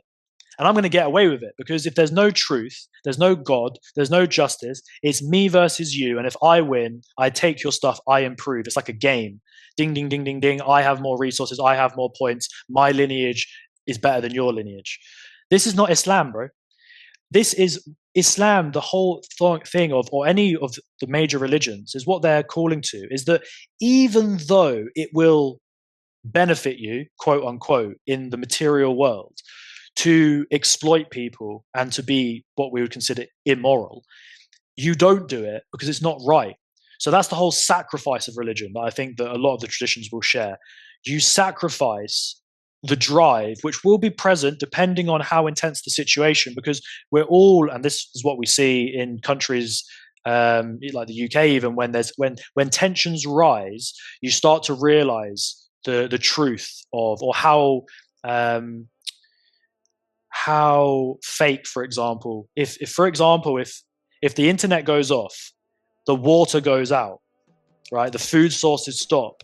You start to get into these, like say movies, you get into these purge situations of actually you realize that how much can you actually rely on your neighbors? Because I'll tell you this, I can't speak for people outside of Islam because I don't know, but what I do know is that I know with certainty, with yaqeen, as they say in the Arabic language, that my Muslim brothers, the people who actually, because we don't know what's in people's hearts, but the people who actually truly prefer the next life over this life, they will not exploit me, even if, because the concept of this world, the difference between the believer and non-believer is the concept of this world. If I have to perpetrate crimes against you to survive in this world, I'd rather die because I'll live in the next life. But when you perpetrate somebody to live in this world, to gain materially, then you're going to neither live or die in the next life. Your soul is going to have to pay. For example, we have in Surah Fatah, the first chapter of the Quran, Allah is Maliki Yawmiddin, the master or the king of the day. And the day is like Yawm al-Qiyamah, the day of judgment, the day of recompense. It's also sometimes conceptualized as the day in which the debts will be paid. When you act in ways that are not becoming of the true love and beauty and compassion of the human soul, then you incur a debt. Just like in this world, if you don't do what you need to do, you're going to accrue a debt. So sort of an elongated example, but my point is that when things actually break down, the believing person of not just Muslim, but of other faiths, they truly believe and they have no fear of death, and they do not grieve, and they have strong iman, faith, and with yaqeen, certainty. They're not going to exploit other people, but that's against their own self-interest. When you have a concept of not just this world, so I'll encapsulate this, is for the disbeliever, this world is paradise. This world is everything. So they try and squeeze it dry as much as they can, even if it's at the expense of other people. But for the believer, for the Muslim, this world is a trial, it's a tribulation, it's nothing like heaven, because all of these things are temptations and challenges that if you indulge in, it's only going to be for your own at your own demise.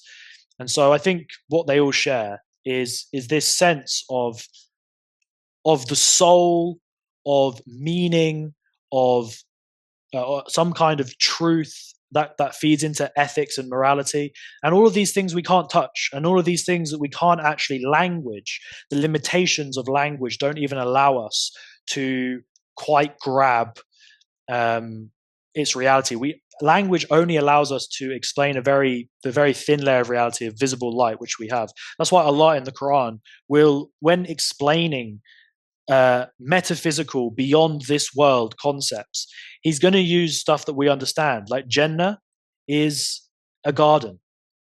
You know, obviously you can't even begin to conceptualize beyond this world or the creator of this world.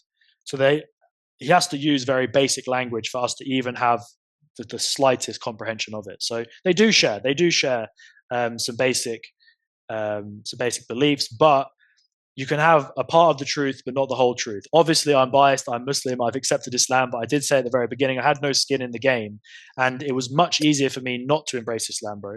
100%. I had to give up all of the things that people do if they're not Muslim: drinking, smoking, girls, music, everything, right? So it's like my family, my friends, all my relationships have changed. It was a risk. Alhamdulillah, my friends and my non-Muslim friends and my family were sympathetic and open-hearted, but that's not the case for a lot of Muslims. So it's a huge risk. You can't, it's difficult when it comes to money. I don't deal in any interests. There's no loans.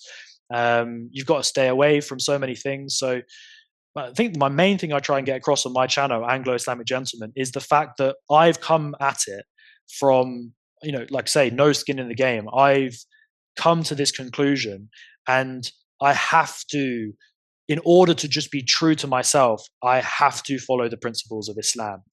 And the second part of the question was the biggest misconceptions. Bro, it's so many, it's unbelievable. But the two words that stick out, and to be honest, the misconceptions come from a lack of knowledge with the Arabic language. The Arabic language is the most refined and the most not complex in a way that makes it difficult, because Allah tells us in the Quran that Arabic is actually the Quran is easy to memorize. The Arabic language is easy to understand because of its mathematical nature, the way that it has root words that connect everything else. So it's kind of, once you crack the code, everything falls into place. The puzzle presents itself to you. So it's not difficult in that sense, but the nuance and the complexity, the words in, and I can't give you the exact numbers right now, but it's something like the most vocabulary in a language. Second is English. First is Arabic, and Arabic has something like 10 to 15 times, 10 to 15x the number of vocabulary. So it's like almost like the internet, how Google and YouTube are, they rule the internet search. And then third place is like whatever it is, Yahoo or something, right? Something nobody uses, Bing or whatever it is. And that's like, those two are like 50x, right? Same thing. English is actually quite far at the top as well, because it has the influence from Latin and French and German and all these other languages. So my point is that without Arabic, people are going to rely on literally what you could see as 5 to 10% of understanding. The two words that come to mind about misunderstanding about Islam, which are the two trigger words in the media, is going to be Sharia and jihad.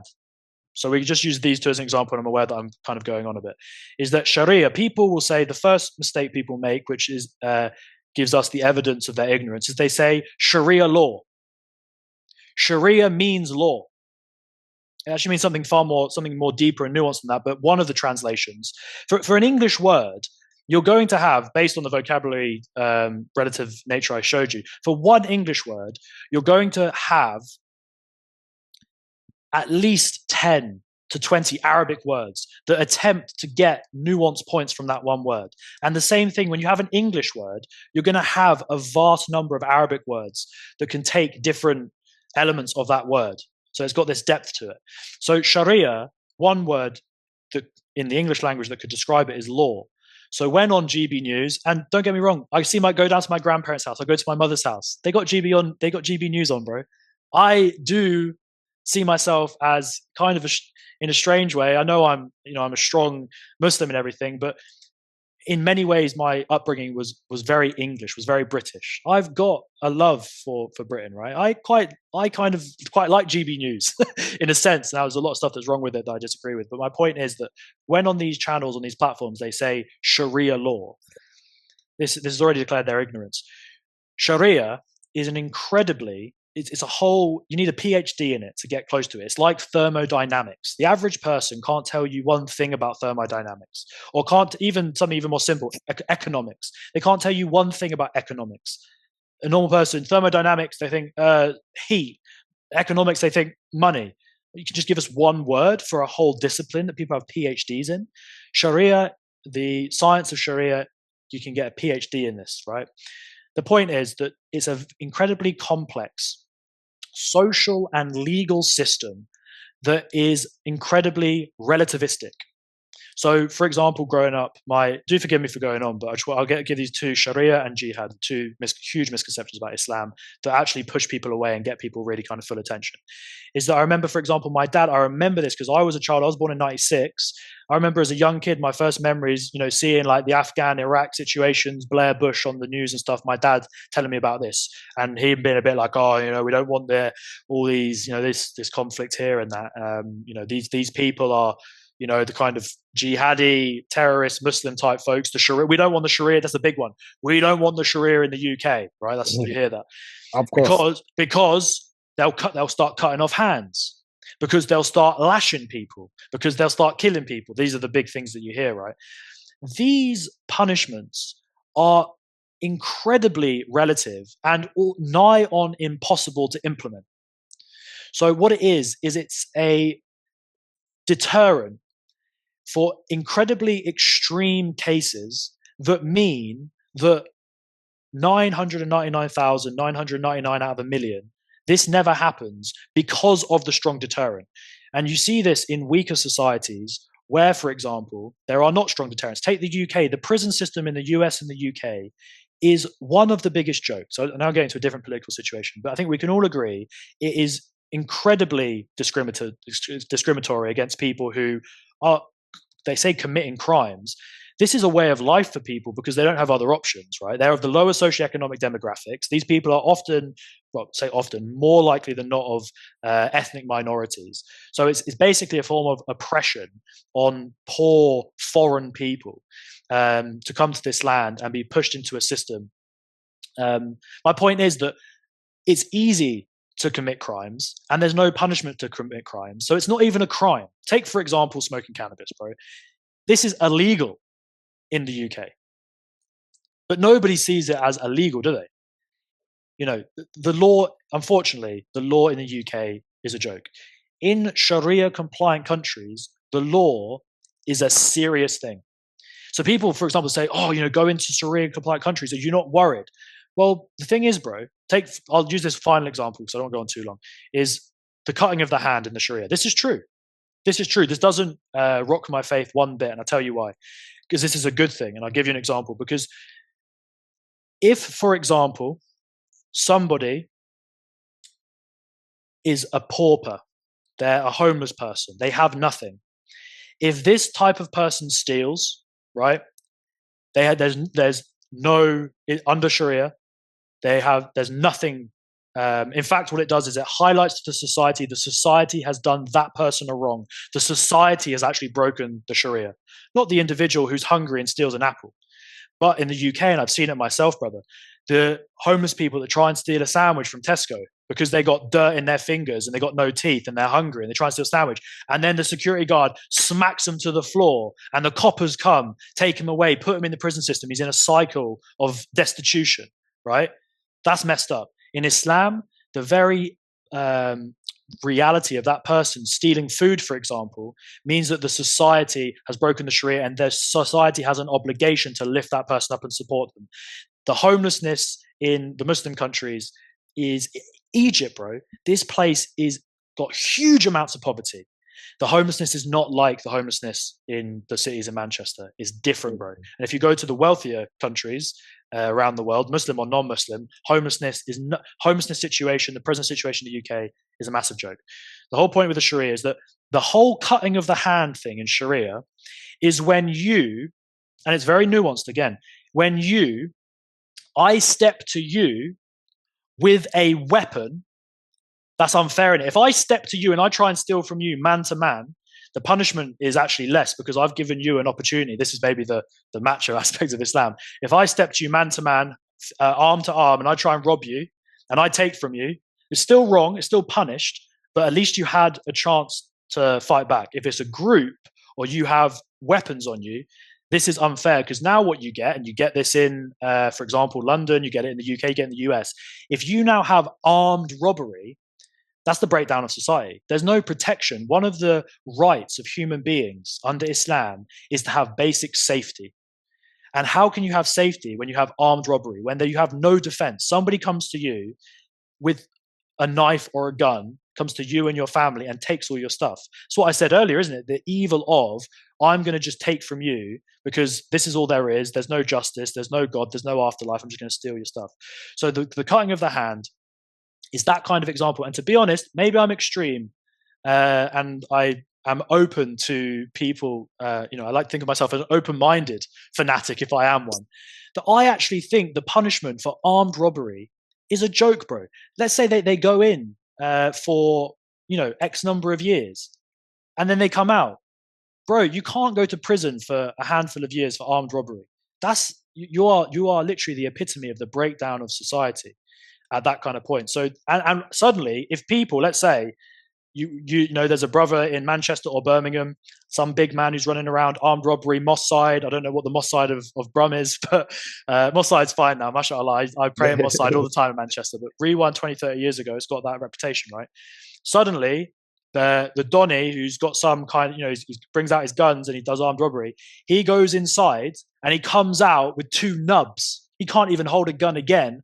I think the rest of the people are going to think, yeah, if we get caught, they're going to take away our hands. I think armed robbery would massively decrease, right? So Islam has this kind of, what do they call, utilitarian approach, where yes, you might have to sacrifice the hands of a few individuals to have safety amongst society at large. Unfortunately, when you go into these more, what they would see as kind of liberal, progressive countries like the US and the UK, and you have massive gun and knife violence, well, the question is, clearly the system is not preventing these things. So what's the alternative? And that's the extremity of Islam. If you do something heinous, then you will get punished for it. If there's other conditions about having numbers of witnesses, so on and so forth, which makes it actually incredibly difficult to. Most of the killings, I'll put it this way, most of the killings in the Muslim world aren't even Sharia compliant, therefore don't even represent the Sharia anyway. The final thing I'll say about the Sharia is that one of the translations, other than law, is also, it's like a path to which one finds a well, a spring, water, and that water is what quenches our spiritual thirst, that we all have an innate desire to understand ourselves, to understand our position in the universe, to connect to our creator. And the Sharia is the path, is the protection that leads us to the quenching of that spiritual thirst. And I'll be really quick on this final point, so I'm aware that I've gone on. Jihad is obviously a trigger word for people when they think about violence, for example, and war and terrorism and all this kind of stuff. Again, because they don't understand, they can't even spell the word Sharia or jihad with Arabic, because they don't even know the Arabic alphabet, let alone have any form of mastery over it. So they're speaking from absolute ignorance. I'm ignorant, and at least I can write these words in Arabic, and I can give you the Arabic alphabet, and I'm at least on the start of that journey of knowledge. The jihad is broken down into 2. It's like the pilgrimage in Islam. The famous pilgrimage everybody hears is Hajj. Malcolm X took the Hajj. The Hajj is the greater pilgrimage. It's in the month of Hajj, the final month of the lunar Islamic calendar. The other 11 months, there is the lesser pilgrimage. It's called Umrah. So anytime you go to Mecca outside of the month of Hajj, you don't take the greater pilgrimage of Hajj, you take the lesser pilgrimage of Umrah. In the same way, jihad is broken into 2 categories, greater and lesser. Now, the violent form of jihad, which is to take up arms as a form of self-defense, if somebody is oppressing you, if somebody is encroaching on your territory, kind of the American concept of bearing arms. If somebody tries to come and steal stuff in your house, then you've got a right to kind of, shoot at them and say, get away from my property, protect your family. This is the lesser jihad. The greater jihad translates, one of the words can be struggle, it can be to fight, but it's to fight against, the greater jihad is to fight against yourself, not others. To fight against yourself, your own ego, your own desires, to not inflate your sense of self, to not think that you are everything and know everything, to not fall prey, as we all do because we're human beings, to our whims and our desires, to waste time, to be selfish, to, get caught up in the kind of the sparkly, glittery elements of the material world, to not sacrifice the good and the true and the beautiful for short-term pleasure and desire and gain. That's jihad is actually a beautiful concept. And out of the 5 pillars of Islam, final point here is you have the 5 pillars, which is to bear witness that there's nothing worthy of worship except from the one true God. to pray your 5 prayers, to pay your zakat, to pay your charity, 2.5% of your wealth every year. Zakat also is, although it translates to charity, it also translates to purification. To give is a form of purification. Money that is stagnant, like it is with all these mega wealthy people that run the show at the top of society, their money stagnates. And that's how shaitan infiltrates.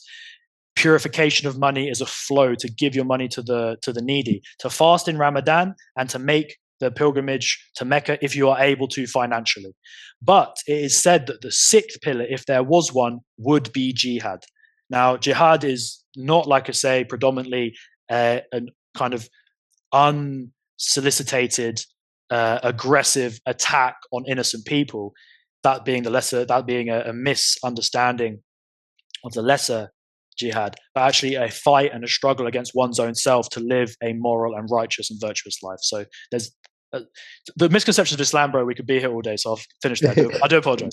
No, it's all good. I appreciate the context and obviously the passion. I'm sure obviously our listeners and stuff will appreciate you taking the time to delve deeper into some of the nuances.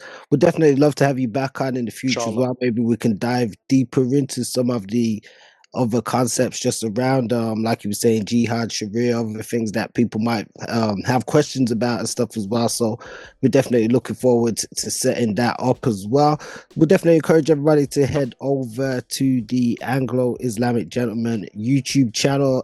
Do you have a audio podcast as well as just on the YouTube stuff at the minute? No, I did an interview last week and I've got a couple set up. So I'm going to try and do these kind of conversations, long format conversations, but just post them on the YouTube. But inshallah, I'm looking to expand. I just recently started a TikTok. So that's Anglo-Islamic.Gen.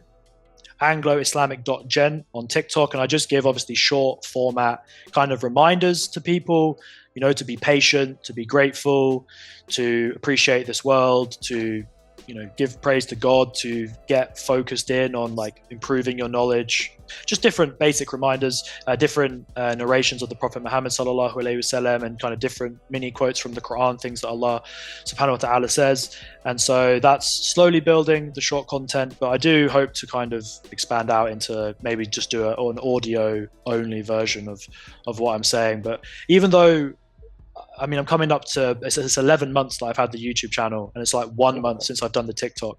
So yeah, hopefully in the next 11 months and I'll keep growing.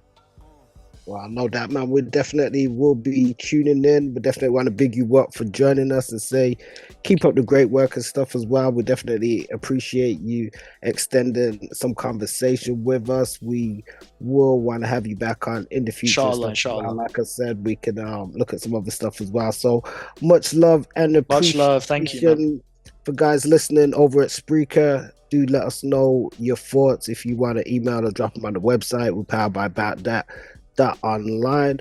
Also, if you join us on YouTube, do let us know your thoughts in the comment section. And obviously, you know the usual drill. Don't forget, like, subscribe, hit that notification bell to be updated on new drops and content. You boy FONZi Neutron, we out on this one this week. We definitely want to wish everybody a blessed week coming up, and peace for 2025. DOATBM, tired of that, we be them, hear me friend, on the block, we began, take it to all the world with internet, all you know how we set, drop the low and the hot with the news.